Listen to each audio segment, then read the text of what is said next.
नमस्कार भक्तजनों, आज मैं आपको सुनाऊंगी कार्तिक मास महात्म्य कथा अध्याय 29। आरंभ करने से पहले आप मेरे चैनल हिंदू राष्ट्रीय व्रत त्योहार को सब्सक्राइब जरूर कर लें। आइए शुरू करते हैं। बोलिए श्री गणेश महाराज की जय। श्री कृष्ण गोविंद हरे मुरारी हे नाथ नारायण वासुदेवा। कार्तिक मास महात्म्य कथा अध्याय 29।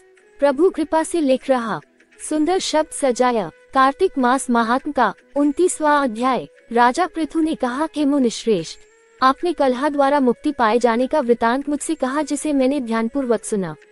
हे नारद जी, ये काम उन दो नदियों के प्रभाव से हुआ था, कृपया यह मुझे बताने की कृपा कीजिए।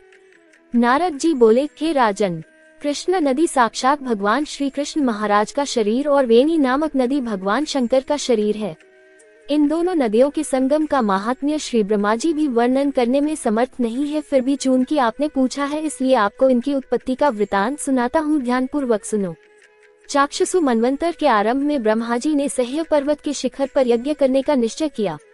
वह भगवान विष्णु, भगवान शंकर तथा समस्त देवताओं सहित यज्ञ की सामग्री लेकर उस पर्वत के शिखर पर गए।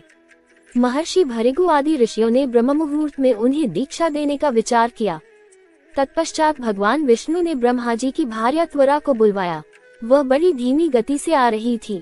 इसी बीच में भृगु जी ने भगवान विष्णु से पूछा, हे प्रभु, आपने त्वरा को शीघ्रता से बुलाया था, वह क्यों नहीं आई? ब्रह्म मुहूर्त निकल जाएगा। इस पर भगवान विष्णु बोले, यदि त्वरा यथासमय यहाँ नहीं आती है तो आप गायत्री को ही स्त्री मानकर दीक्षा विधान कर दीजिएगा। क्या गायत्री पुण्य कर्म में ब्रह्मा जी की स्त्री नहीं हो सकती?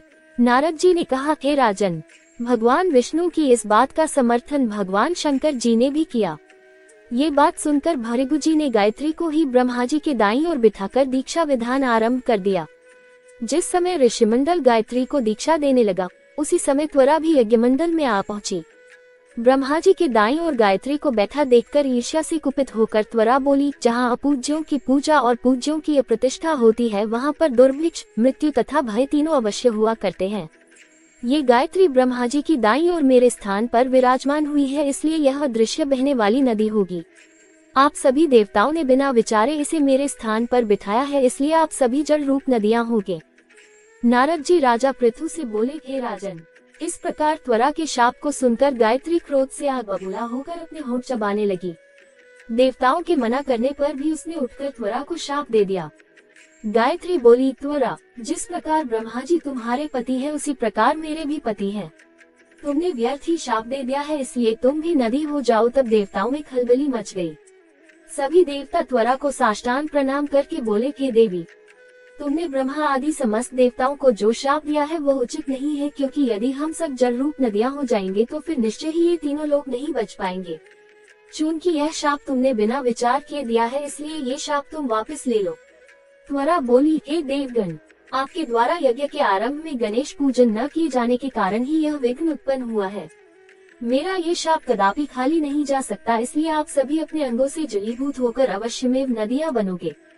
हम दोनों सौतने भी अपने अपने वंशों पश्चिम में बहने वाली नदियां बनेगी। नारद जी राजा पृथु से बोले, हे राजन, त्वरा के यह वचन सुनकर भगवान विष्णु, शंकर आदि सभी देवता अपने अपने अंशों से नदियां बन गए। भगवान विष्णु के अंश से कृष्णा, भगवान शंकर के अंश से वेणी तथा ब्रह्मा जी के अंश से ककुदमवती नामक नदियां उत्पन्न हो गयी। समस्त देवताओं ने अपने अंशों को जड़ बनाकर वहीं सह्य पर्वत पर फेंक दिया।